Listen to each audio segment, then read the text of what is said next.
SeniorLivingGuide.com podcast discusses topics which are relevant to the everyday lives of seniors and their caregivers.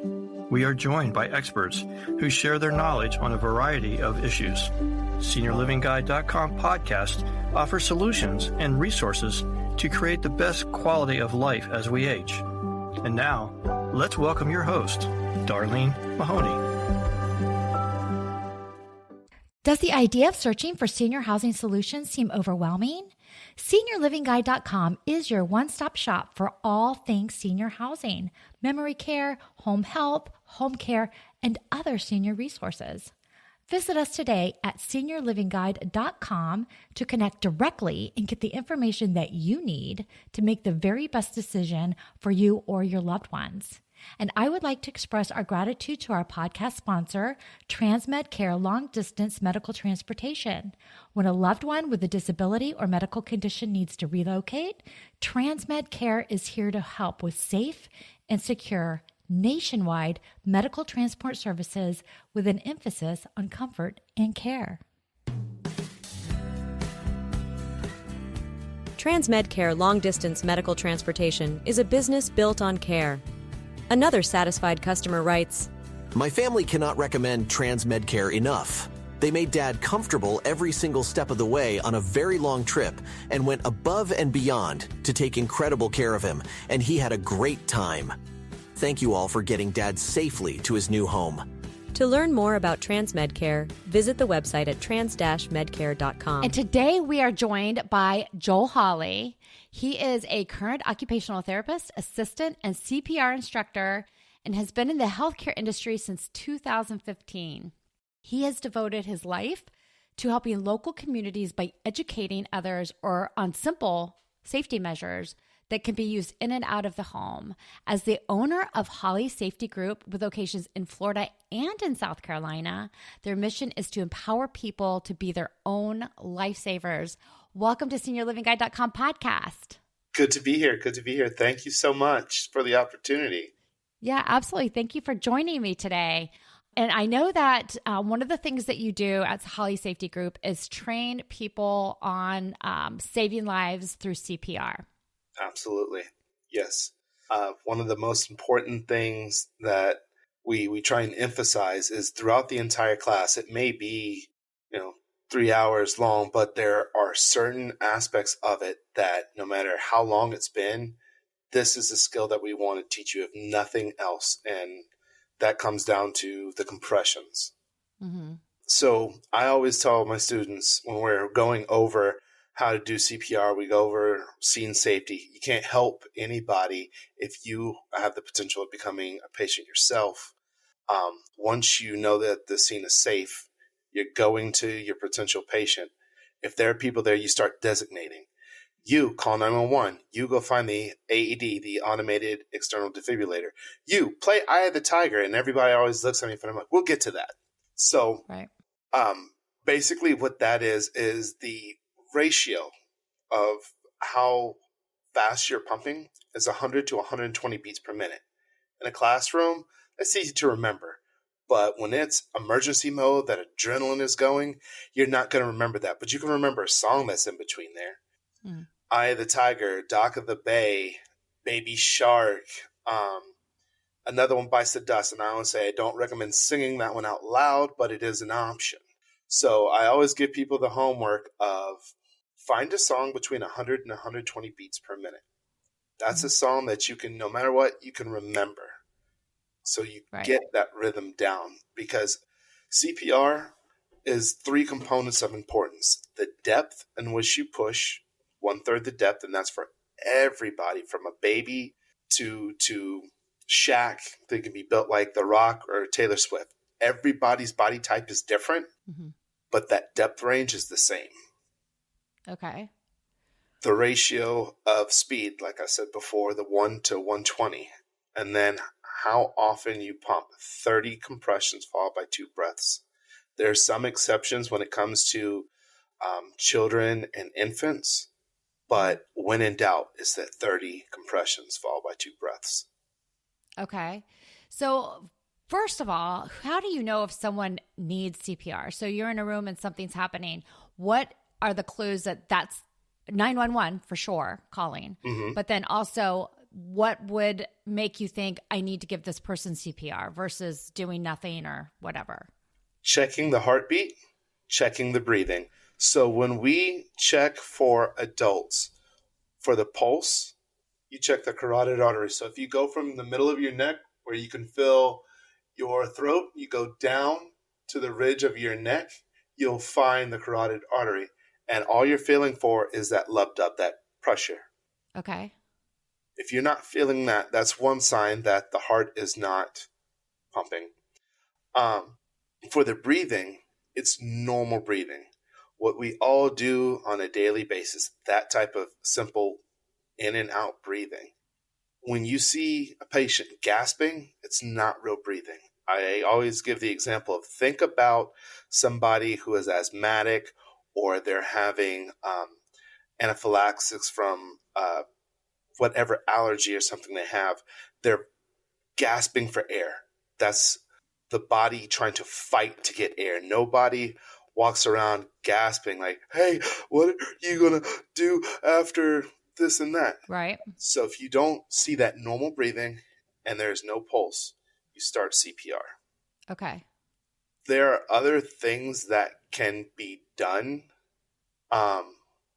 for infants. We don't check their neck. We check the bend of their arm. And as far as the breathing, we still do that. We tickle the bottom of their foot. It's called an infant response, similar to when you put something next to a baby's lip. They go towards that for suckling. It's not something they're taught. It's just a reaction. So it's the same thing with the toes. Even if they're not ticklish, they'll have some sort of movement on the toes. So that's how we check for the responsiveness, is what we say: pulse, breathing, responsiveness. Okay.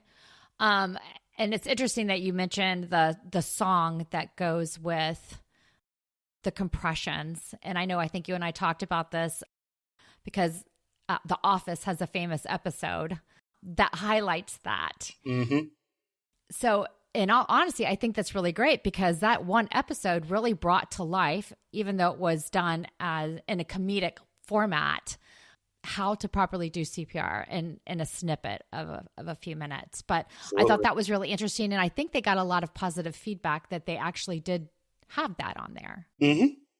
Yep, several shows have done that. I think Always Sunny has done that. I know The Simpsons has, and it's memorable things. Right. So quick question. So do you have any stories or real life experiences where you had someone that needed that CPR and someone that you've either worked with or trained or what have you has been able to perform that and it's made a life-changing experience for someone? Yes, I was actually at a local bar and grill, and they had live music.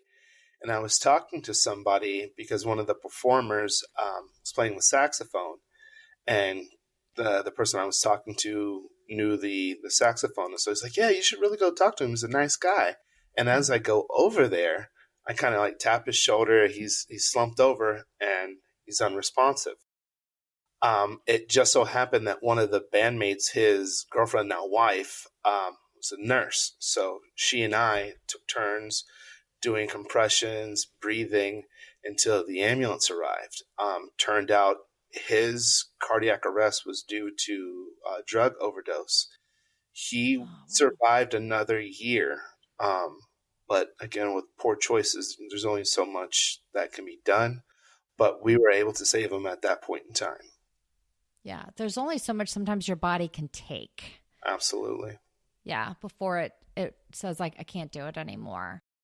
So is there any difference between performing CPR on an older person? I know that you mentioned an infant, but a frailer, older person, would you be more careful on your compressions or do you take any of that into consideration? There's always some sort of mindset of, I got to be careful because a patient is fragile. But if you have that mindset and you hold back too much, you're not doing effective CPR. They will heal. The point is to get this done so that they survive, and we'll worry about the healing later on. I tell students often for infants and kids, when we do compressions, we are cracking their ribs, we are breaking the sternum. It's going to take about 4 to 6 weeks for them to heal. For adults, it's going to be triple that because it usually is a heart issue with adults. For children and infants, is a breathing issue or a non-breathing issue. As an occupational therapist as well, after you go through CPR as an adult, you will be going through cardiac rehabilitation. But the point is, we got to get you to that point where you are alive to do so, to do the recovery. So I wouldn't necessarily hold back on the fear of that. It's going to be a process of rehabilitation regardless. Okay. Are heart attacks one of the number one reasons people would receive CPR? A heart attack and cardiac arrest are two different things. If you think about the description in itself, an attack is something physical. It's happening. It's going. Arrest is when something is stopped. So a heart attack leads to cardiac arrest, but they're not the same thing. You would not do CPR on somebody having a heart attack because their heart is still pumping. You would definitely call 911, be monitored. It could be a myriad of things outside of the CPR realm, but you have 911, and having crystal clear description of what's going on gives them a better idea, gives the paramedics a better idea, and they have the medication that may stop. It may be their heart is just fluttering so fast. Their heart is pumping super fast. It's going 200 plus miles per hour pretty much. Paramedics are going to come in. They're going to give them a medication that will actually slow down their heart rate before it starts to seize, before it starts to go into that cardiac arrest. So the 911 is still important. You just need to consider that's not the CPR point yet. Okay.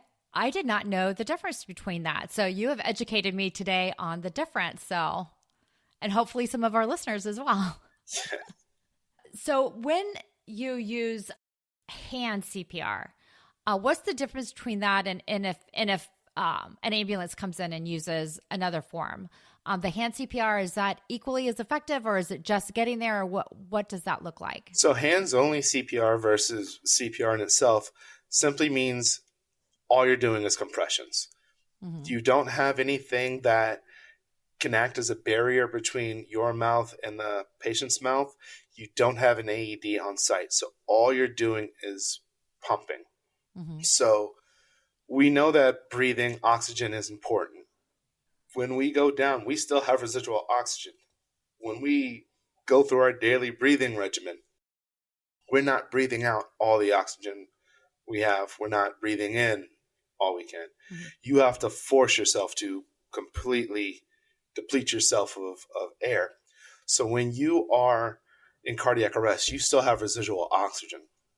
So just pumping that, getting what oxygen is in your body around the organs, the brain is going to take its lion's share to keep so that it survives. And you just keep doing that. That ratio of 30 compressions and 2 breaths is no longer there. It's pump hard, pump fast. It's not even a matter of the speed at this point. Pump hard, pump fast, pump deep. There have been many, many cases where there has been no oxygen. Their patient may have been choking. Again, no barrier. A ton of different things to why they couldn't do the breathing. 15 minutes and longer. Paramedics arrive. They have oxygen. They have a way to get the object out. They start breathing again. They start giving them oxygen, and they recovered. They survived. Hmm. So, yeah, it's just a matter of if you don't have all the tools available to you, a way to safely do breathing, AED for defibrillation, all you have is your hands. You're going to use your hands only. Okay. So where exactly do your hands go on the person to make sure you're hitting the right spot? So everybody has pectoral muscles. If you take your hands into a fist and touch on the top of their chest where you can feel the muscle develop, once you start going down to the point your knuckles touch, that's where you want your hands. Okay. It's somewhere around the nipple line, but nipple lines may vary. But that pectoral muscle range, you will eventually touch your knuckles together. That's where you want to place. You don't want to go too high up to the collarbone. You don't want to go too far down. There's a little arrowhead-shaped bone. called the xiphoid process, we don't want to go that far either. So if you do the muscle connect is what I call it, that's where you want to place your hands. Okay. Well, that makes sense. So I know one of the things that you do is you provide classes for, is it just anyone that wants to take a class? Yes, we provide classes for anybody who wants to take classes, or if like facilities, if they want group training, we'll go there, because at that point we can kind of point out, hey, do you guys know where your AED is? And it's maybe something they pass every day and never thought about it. You play the way you practice. So if you're practicing in facility, you have a better idea of where to go, what to do, where your resources are, how to guide paramedics through. In the class, we do the same thing, give them a little bit of a homework assignment, and hopefully they do it after they walk out. Hi, this is Andrew Brainerd, owner of TransMedCare Long Distance Medical Transportation.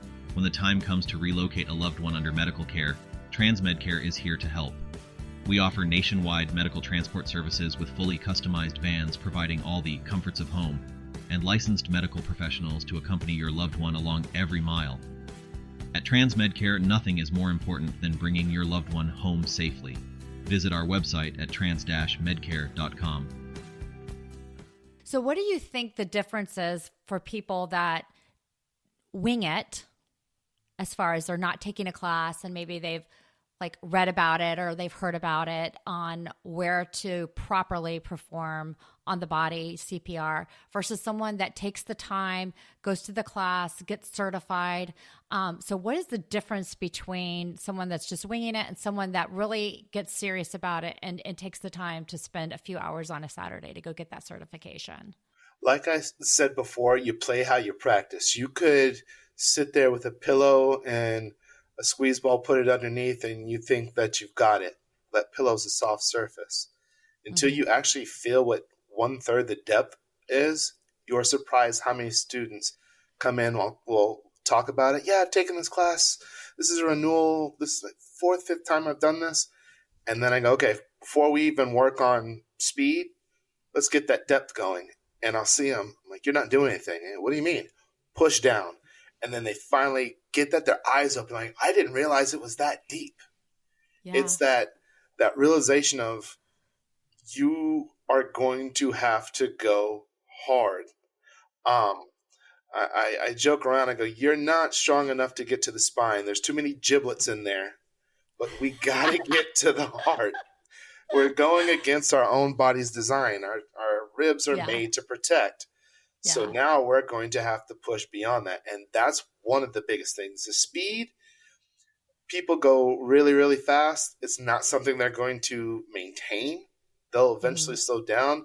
We can kind of get that going with, like you said, oh, I remember that episode of The Office, or I remember somebody saying staying alive. That's something that kind of in our pop culture we can remember, but that depth is the important. If we don't have that depth and then what's called recoil, letting the chest come back up, if we don't get that right, we're not doing effective CPR.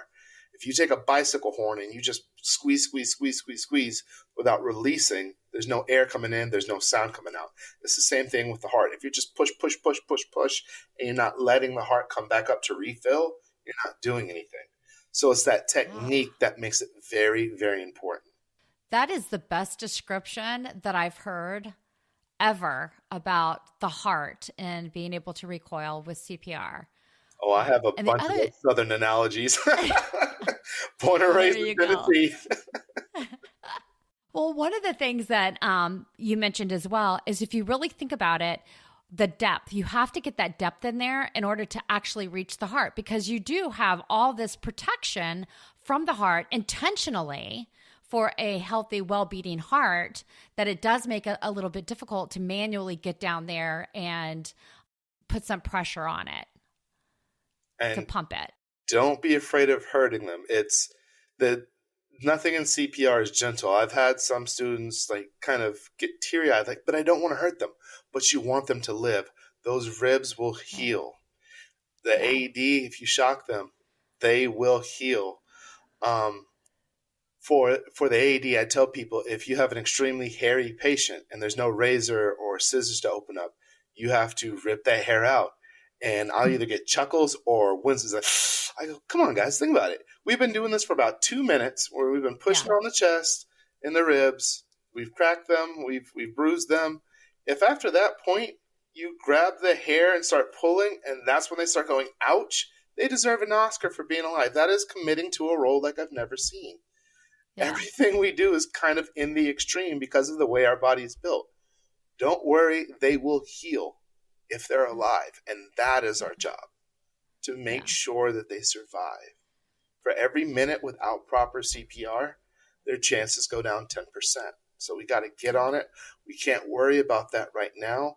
Afterwards, when the paramedics are riding off with them, that adrenaline starts coming down, you're going to get the shakes. It's cool. Mm-hmm. But you know that you did your best. Don't hold back for fear of hurting them. Give it your all for fear of losing them. Yeah. So when do you know that your CPR was effective and you need to stop doing the CPR? When the paramedics arrive and take them away. So you just never assume someone is recovered and they're okay and good to go until they start breathing. You feel a pulse and they're responding. At that point, you put them on their left hand side. That's the recovery position. If there's an AED on them, you keep it on, keep it plugged in and placed on. That heart just came back, so it is very, very weak. We don't want to assume that when they recover, everything is now right with the world. They are still on high alert. They're still being monitored. So you put them on their left side, keep 911 with you, talk to them a bit, keep that AED. If they go back out, you restart. But quitting, there is no stop, so to speak. So that's kind of how I answered the question before. It's a monitoring at this point. It's no longer CPR as in the compressions, breathing. It is now CPR monitoring the after effect because they still need more help. There's something caused their heart to go into cardiac arrest, and us doing compressions and breathing on their own is not going to fix it. It's a Band-Aid on the top of a water hose. Yeah. Until the paramedics arrive, then it's the next step. When they get to the hospital, they have even more equipment to help them. It's the next step. So it's really no quitting, just monitoring from action or action to monitoring. Okay. How long can someone typically do CPR before maybe someone else needs to step in? If you are waiting for an ambulance to arrive, you've called 911 and they're not getting there as fast as what you can physically do CPR. There are people that have gone 15, 20 minutes longer and slept the rest of the day. With the Good Samaritan law, one of the reasons why training is so important is because once you get that certification, you fall under the Good Samaritan. You keep going until you can't anymore physically, or somebody's there to take over. If you're in a group, after every 5 sessions, you're doing compressions, the other person's doing breathing, then you switch. Then that person does compressions and you do breathing. If there's a whole group, you guys keep just round-robining it until help arrives. But if you're by yourself, keep going until you physically can't anymore. Right. And I know that adrenaline probably has people providing them more of that ability than no adrenaline for sure. So when you're in a life-saving position, it can change every aspect of how you conduct yourselves and how you actually feel as if, versus any regular day.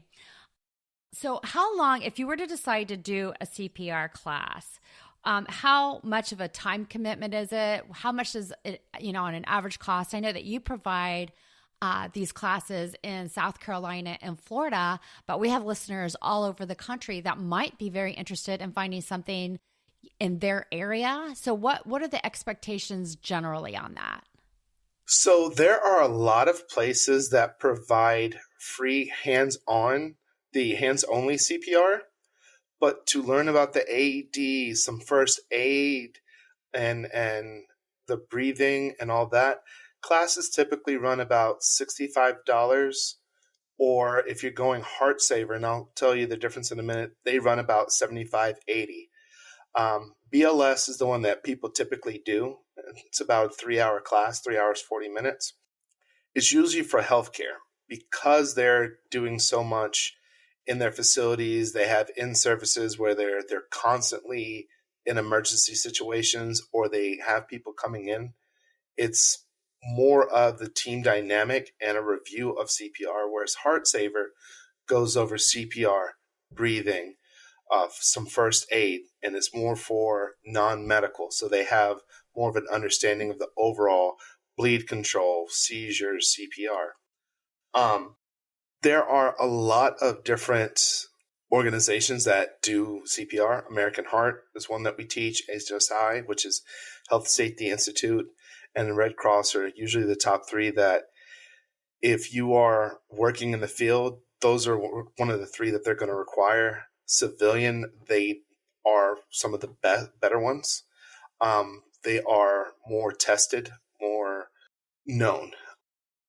I say to anybody that wants to take a class, non-medical, either or is good. It's the instructor and how they focus on their training. If they are just in it to try and get as many people as they can, get in, get out, it's not worth your time. You want more hands-on in a class than video. You don't want to sit there for 3.5 hours listening to video and then you hear that voice from Monsters Inc. Any questions? And they keep going on. It's not worth your value. Right. You want that hands-on experience. I've had people in my class go, this was a master class. I've done this over and over again, but this is the first time I've understood what's going on and I have the skills, because that's the important part. Written tests are not going to save lives. Right. It's the actual skills. The video is not going to save lives. I can give you references to tons of videos on YouTube that you can watch, but if you don't know the hands-on, what good is it? Exactly. YouTube, there's a lot of things that are on there. I know my son learned how to fix my Dyson off of a YouTube video, and I'm super grateful for that when he saved me a whole lot of money. But when it comes to saving lives, I would think you want that hands-on experience and then the expertise that would come with it. So looking at anyone that's listening in your area, probably looking for those different types of things with American Heart Association, but also looking at the Google reviews of those classes, because if someone's having not the best experience or didn't think the instructor was up to par, they're going to talk about it. So I think kind of looking through some of those Google reviews will also help kind of narrow down a good place to get that certification. For me, when I hear about CPR, and, clearly our podcasts are geared towards seniors and their caregivers and their families, it seems to me just in general, anyone should take that extra step and get certified. But if you're caring for an elderly person in the home, and that's your job, or that's the main thing that you're doing, even if they're your family, I think it's really just a no-brainer to go spend the time. And you said the amount that it costs, and to me, that is super affordable. It really is. And it's just worth its weight in gold to be able to go get those basic skills.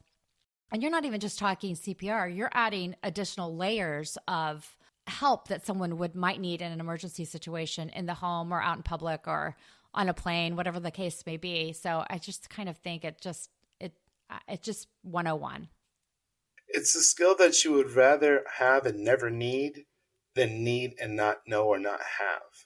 And like you said, to me, $65, $75 for Heart Saver for a couple of hours, one day, every 2 years, but one day, it's something that's invaluable. Yeah, absolutely. Absolutely. And it's so strange because I just don't know a lot of people that invest their time in it. So I like that we're getting the word out on it and hopefully encouraging some folks to get that CPR training and understand how important it is to save. It could be the love of their life that they save. It could be a child. It could be their grandchild. It could be their grandmother. So if you look at it from that aspect versus I could save some stranger's life off the street, you may be doing that. That might be what ends up happening once you get that skill set. But the reality is it's probably going to be someone closer to home and closer to your heart. That's typically how it happens. And it's such a reactive thing you don't know until it happens. And then that fear of, oh my goodness, and the survival's guilt, so many other things run through your head when, like, I had that opportunity. I didn't think it was worth it. And now I'm in panic mode. Yeah. Yeah. Oh, that's heartbreaking to even think. Well, let me ask you this before we sign off on our podcast. Did you have any closing thoughts or remarks? I just want to let everybody know that it is important to be proactive in anything and everything that you do. My dad tells me, plan for the worst, hope for the best. It sounds pessimistic until you kind of take a look at what it's really saying is you never know what life is going to throw your way. Be prepared for it. And hopefully people have made those steps. If they don't, there are people out there that can help you in anything and everything. So I just want everybody to be safe. Well, I did want to share your information so that our listeners can get in touch with you. So please share your contact information if you like, and then also your website URL. The upside is it will also be included in the copy of the content of the blogs. Or not the blogs, but the podcast itself. Awesome. So they'll be able to click on it and get straight to you, but please share that just for our listeners. We are at Holley Safety Group at mail.com. That's our email. That's HOLLEY. Our website is the same. HolleySafetyGroup.com, and our phone number is 321-448-4343. Perfect. And do not forget, he said Holley with HOLLEY. Yep. Gotta remember that part because it gets fancy over there. So blame the grandparents. I know, right? Well, thank you so much for joining us today, Joel. We really appreciate the information that you've provided. We really appreciate the services that you're doing for senior living communities, the facilities, and folks that just generally want to get certified and get more knowledgeable on how to save lives. I appreciate you guys giving me the opportunity to educate people on what they need to do, safety, and things that they may have never considered. Absolutely. Thank you so much. And thank you for listening today. If you enjoyed this podcast, we have several other podcasts, over 80 actually, and they can be found anywhere you listen to podcasts, including Spotify, Apple Podcasts, Good Pods. We're available on babyboomer.org. Thank you for listening.